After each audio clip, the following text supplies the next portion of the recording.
Friends, మేము చాలా రోజుల తర్వాత సినిమాకి వెళ్తున్నాము.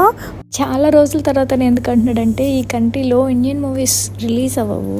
ఒకవేళ రిలీజ్ అయినా అవి తమిళ్ మూవీస్ అయ్యే ఉంటాయి. అవి 1 or 2 రిలీజ్ అవుతాయి అనుకుంటా ఇయర్లీ. మాలాంటి తెలుగు మూవీ లవర్స్కి అయితే ఈ కంట్రీ పెద్ద డ్రాబ్యాక్ అని చెప్పాలి. అప్పుడెప్పుడో సైరా నరసింహారెడ్డి టైంలో ఒక్క షో వేశారు, తెలుగు మూవీ షో. ఇప్పటి వరకు ఒక్క మూవీ కూడా రాలేదు తెలుగుది. వచ్చిన తమిళ మూవీస్నే ఇంకా మేము అలా ఎంజాయ్ చేస్తాము. నాకు మా హస్బెండ్కి థియేటర్లో మూవీస్ చూడడం అనేది ఒక పిచ్చి మాట. ఇండియాలో బాగా ఎంజాయ్ చేసేవాళ్ళం. ఏంటో థియేటర్లో మూవీస్ చూడడం అనేది ఒక స్ట్రెస్ అవుట్లా ఉంటుంది మా ఇద్దరికి. వీళ్ళు రిలీజ్ చేసేదే అమావాస్యకి పున్నానికి ఒక మూవీ. దానికి చిన్న పిల్లల్ని తీసుకురాకూడదు, అండర్ 18 నాట్ అలౌడ్ అని రెస్ట్రిక్షన్స్ పెడతారు. ఇంకా అందుకని మా హస్బెండ్స్కి టికెట్ పంపి బొడ్డోని నేను దాచిపెట్టాను. మా సినిమా పిచ్చి శాషాగడికి కూడా వచ్చినట్టుంది. మూవీ అంటే చాలు ముందే రెడీ అయ్యి కూర్చుంటాడు. అసలు ఎంత హ్యాపీ ఫీల్ అవుతాడు. ఆడు మూవీ చూడడానికి వస్తాడు లేదా పాప్కార్న్ తినడానికి వస్తాడో అది వేరే విషయం. ఈ హస్బెండ్స్ అంటే నాకైతే అస్సలు అర్థం కాదు.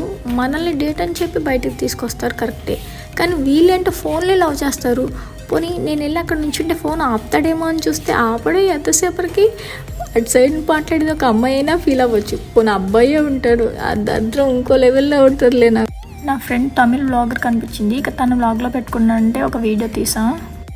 టికెట్ ప్రైజెస్ హై పెట్టి పాప్కార్న్ అండ్ కోక్ మనకు కంపల్సరీ చేస్తారు. మనం వద్దన్న తీసుకోవాల్సిందే. ఇక అక్కడ తమిళ వాళ్ళందరూ గుంపుగా వెళ్తుంటే ఆ గుంపులో దూరం వెళ్ళిపోయాను. శాషన్ తీసుకుని, లేదంటే శాషన్ మళ్ళీ ఆపేస్తారు చిన్నపిల్లోడు అనేసి.